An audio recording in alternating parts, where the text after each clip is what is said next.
Dear students, now let's start lesson number 6 Natural Vegetation and Wildlife. आज का हमारा chapter number 6 है natural vegetation and wild life, प्राकृतिक वनस्पति और वन्य जीवन। अब ये जो वेजिटेशन, नेचुरल वेजिटेशन होती है और एक होती है वेजिटेशन। सबसे पहले समझते हैं इन दोनों में डिफरेंस क्या है। नेचुरल वेजिटेशन जिसमें ह्यूमन इंटरफेयर नहीं होता, नेचर से हमें प्राप्त होती है, मानव के द्वारा उसमें कुछ भी ऐड नहीं किया जाता, वो तो होती है नेचुरल वेजिटेशन जो अपने आप उगती है। और दूसरी जो सिंपल वेजिटेशन है उसके अंदर हम शामिल करेंगे फ्रूट्स, वेजिटेबल्स एंड क्रॉप्स।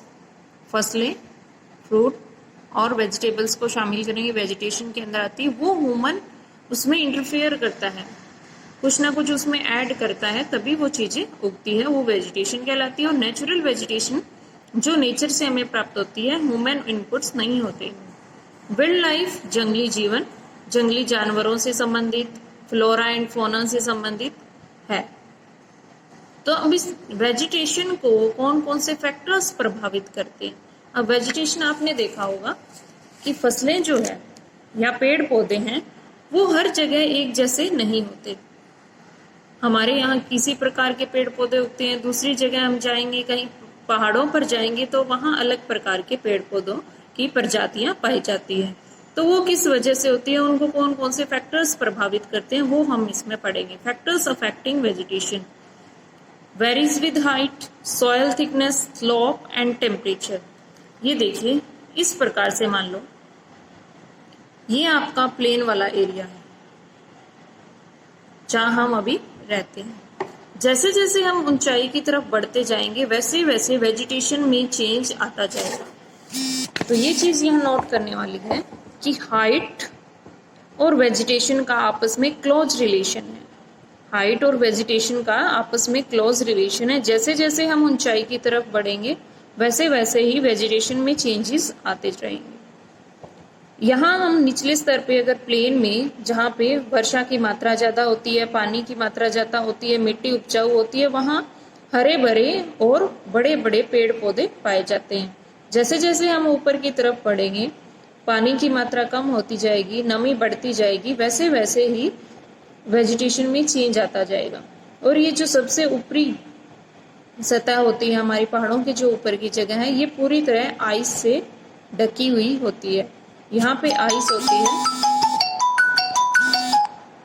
जिसकी वजह से यहाँ पे किसी प्रकार के पेड़ पौधे नहीं उगाए जाते। इनसे कुछ नीचे कुछ प्रकार के टुंड्रा वन जैसी प्रजाति के वेजिटेशन पाई जाती है। तो ये समझ में आ गया। वेरीज विद हाइट, वेजिटेशन जो है उसका ऊंचाई के साथ गहरा संबंध है। जैसे जैसे ऊंचाई बढ़ती जाएगी वैसे वैसे वेजिटेशन में चेंज आता जाएगा। सॉइल थिकनेस, मिट्टी का जो मोटाई है वो भी वेजिटेशन पे इफेक्ट डालती है। यहाँ मिट्टी की मोटाई ज्यादा है, ऊपर की तरफ जाएंगे तो मिट्टी की मोटाई जो है वो कम होती जाएगी, तो ये भी वेजिटेशन में इफेक्ट डालती है अपना। स्लोप्स, ढलान जो है, यानी ढलान वाले एरिया में पेड़ पौधों की प्रजातियां कम पाई जाती हैं। प्लेन्स जो एरिया है उनमें पेड़ पौधों की प्रजातियां ज्यादा पाई जाती है। टेम्परेचर, तापमान, तापमान भी वेजिटेशन, पेड़ पौधों को, फसलों को उगने में बहुत ज्यादा महत्व डालता है अपना, इसका अलग महत्व होता है। तो ये 4 फैक्टर्स थे जो वेजिटेशन पे इफेक्ट डालते हैं। Varies with height, soil thickness, slopes and temperature. अब देखिए नेचुरल जो वेजिटेशन है, प्रकृति ने जो हमें वनस्पति प्रदान की है, उसको हमने 3 भागों में डिवाइड किया है। Forest, grassland and shrubs. Forest क्या है? रीजन ऑफ प्लेंटी रेन्स, जहाँ पे ज्यादा बारिश होती है उन क्षेत्रों में जंगल पाए जाते हैं, जंगल की मात्रा अधिक होती है। ग्रासलैंड, घास वाले मैदान, ये उन क्षेत्रों में पाए जाते हैं जहाँ वर्षा एक सीजनल होती है, यानी किसी सीजन में बारिश हो गई, किसी में नहीं हुई, किसी में हो गई, यानी साल के कुछ ही महीनों में बारिश होती है, वहां घास के मैदान पाए जाते हैं। शब्स होती है झाड़ियां। ये ड्राई रीजन, सूखे क्षेत्रों में या मरुस्थल में आप कह सकते हो, ये झाड़ियाँ, कांटेदार झाड़ियाँ पाई जाती है क्योंकि वहाँ बारिश की मात्रा ना के बराबर होती है। तो इस प्रकार नेचुरल वेजिटेशन को हमने 3 भागों में बांटा, फॉरेस्ट, ग्रासलैंड और शर्ब्स। फॉरेस्ट ज़्यादा बारिश वाले क्षेत्रों में होते हैं, ग्रासलैंड उससे कम बारिश वाले क्षेत्रों में होते हैं, और शर्ब्स झाड़ियाँ जो है वो सबसे कम वर्षा वाले क्षेत्रों में पाई जाती हैं। अब इन फॉरेस्ट के टाइप्स कौन कौन से हैं वो पढ़ेंगे। टाइप्स ऑफ फॉरेस्ट, जंगलों के प्रकार। मेन रूप से फॉरेस्ट जो है वो आपके 4 टाइप्स के होते हैं।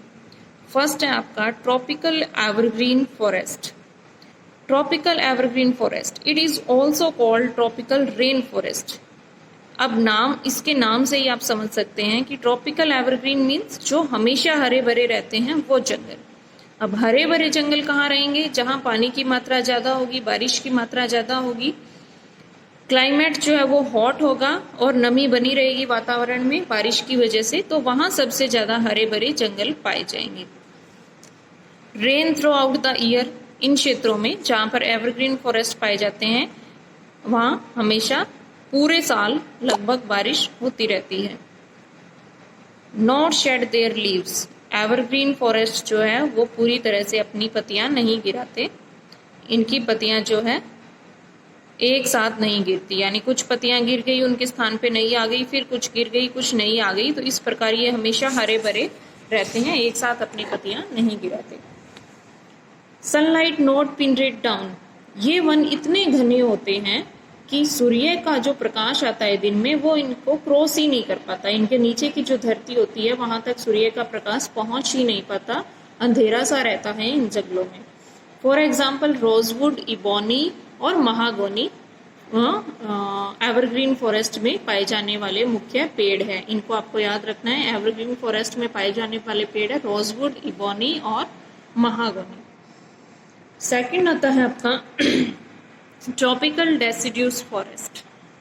Tropical deciduous forest, it is also called monsoon forest. इन्हें मॉनसून फॉरेस्ट के नाम से भी जाना जाता है।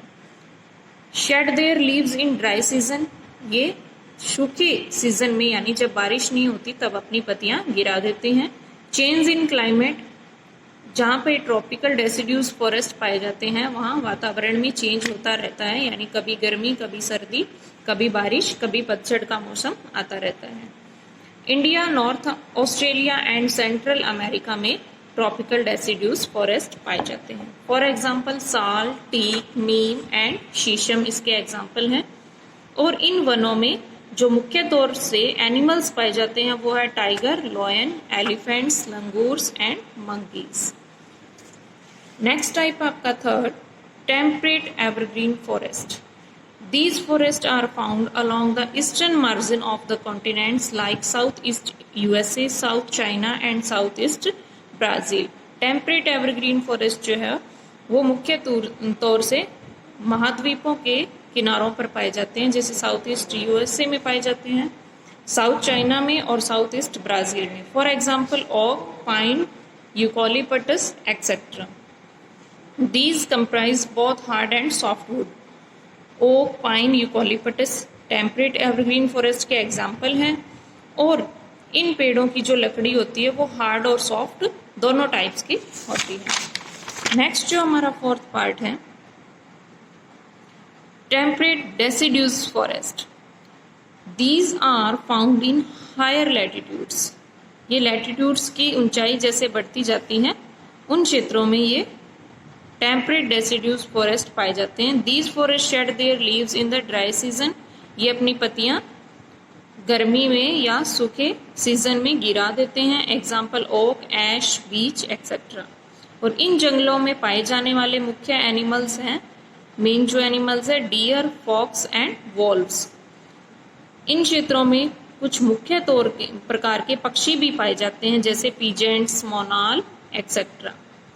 और ये किन प्रदेशों में पाए जाते हैं? इन पाए जाने वाले मुख्य देश हैं China, New Zealand, Chile, western Europe and north eastern part of USA. यानी टेम्परेट डेसिड्यूस फॉरेस्ट जो है वो China, New Zealand, Chile, western Europe and north eastern part of USA में पाए जाते हैं। इनमें पाए जाने वाले मुख्य एनिमल्स है deer, fox and wolves. Birds हैं पीजेंट एंड मोनाल्स, और पेड़ों के कौन कौन से नाम इसके अंतर्गत आएंगे? ओक, ऐश, बीच। तो इस प्रकार से हमने फॉरेस्ट के 4 टाइप्स पढ़ लिए और इन चारों टाइप्स के अंदर पेड़ों की कौन कौन सी प्रजाति है, जानवरों की कौन सी प्रजाति है, पक्षियों की कौन सी प्रजाति है और ये किन प्रदेशों में पाए जाते हैं, ये मेन पॉइंट्स हमने इस क्लास में किए हैं। तो आपको इनको लर्न करना है, राइट करना है और इनके नोट्स बनाने हैं अपनी नोटबुक में। बाकी का चैप्टर हम अगली क्लास में करेंगे जिसमें हम वेजिटेशन के बारे में और ज़्यादा पढ़ेंगे। Thank you and have a nice day.